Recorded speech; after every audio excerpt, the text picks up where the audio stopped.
if you live in California and you're 55 and over, or you maybe have a parent that's over 55 and over, you absolutely need to listen to this video because it's super important for exactly how you're going to strategize if you own real estate in the state of California right now. Did you know that $10 to $13 trillion worth of wealth is going to be passed to the next generation over the next 10 to 15 years in California alone? Why that's important is if you own real estate or if you have a parent that owns real estate, you kind of have to strategize exactly how to avoid paying more taxes moving forward. So there's a few things we want to touch on today. It's Prop 19 and Prop 60. In the state of California, it's super pertinent to you. And we're going to jump right into it right now. So if you inherit a home in California, you don't automatically keep the low property taxes. To keep that benefit, you have to move in and you have to make it your primary residence as well. And it does need to be within 1 year of you inheriting the property. Otherwise, it does get reassessed at a different value. Even if you move in, the tax break only applies up to a certain limit, and anything above that can still be taxed higher. There are also very special rules that allow homeowners over 55, disabled individuals, or those affected by natural disasters to transfer their lower tax base to a new home. But these benefits mainly apply to primary residences, not rentals, and definitely not second homes. For example, if your parents bought their home years ago and their taxable value is $400,000, but today the home is worth $1.2 million, if you move in, you may still keep most of that lower tax base.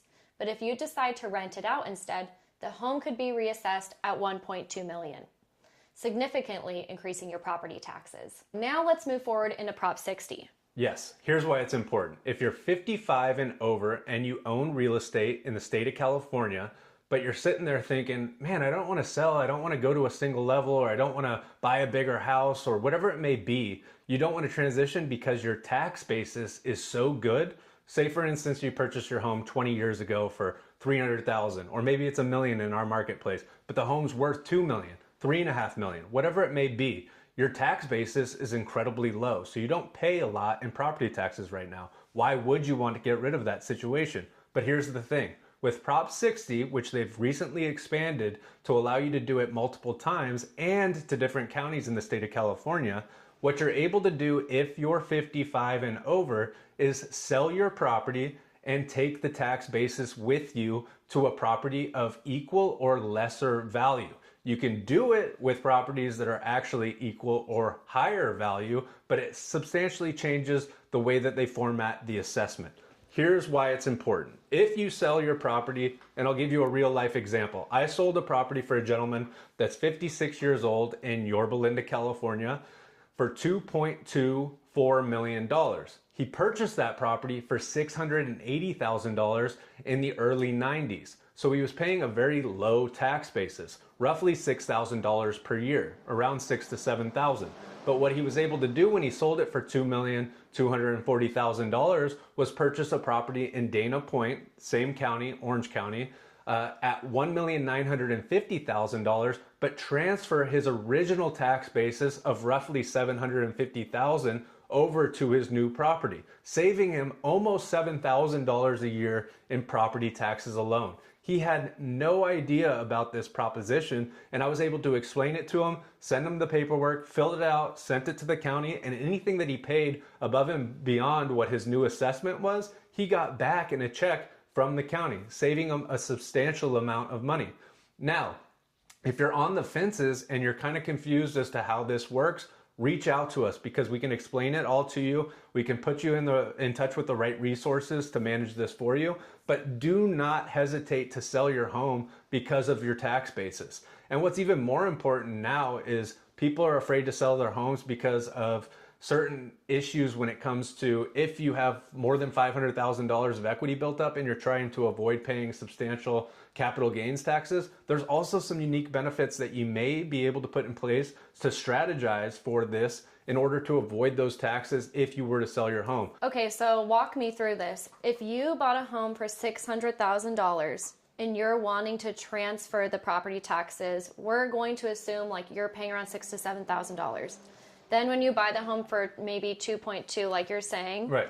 instead of paying around $22,000 in property taxes every year, you're closer to that $6,000 to $7,000. Exactly. Yes. Okay. So what's nice is, just kind of for simplistic purposes, let's say you purchased the house however many years ago for $500,000. Your tax basis, roughly 1.124 on average in Orange County, let's call it, is roughly going to be, let's say, $5,500 a year, right? And if you were to sell that home today, for instance, you can sell it for, let's say, $1.5, $2 million. Let's call it $2 million for simplicity's sake. In most situations, if you were to purchase a property for $2 million, you're going to pay a tax basis of that 1% on the $2 million assessment, roughly $20,000 or more dollars every single year. What you can do now is transfer that tax basis from the $500,000 purchase price and whatever new assessments came your way with that, transfer that basis over to the new property as long as it's lesser or equal value. If it's a higher value, let's say you sold that property for $2 million and you acquire a new property and it's $3 million, you actually get to take the tax basis with you, but you just get assessed on that additional $1 million or an additional 1.124% of the million. So you're still substantially saving, just kind of have to re-strategize a little bit in regards to what additional payments you'll need to make for the additional $1 million on the acquisition. One more thing, you have to do it within 2 years of selling your property. So if you want to lease something until you find a perfect home, you have 2 years to be able to transfer that tax basis using the proposition. So if you're 55 and older, you have any questions about this, feel free to reach out. You can find all of our information on our YouTube channels and we can help you from there.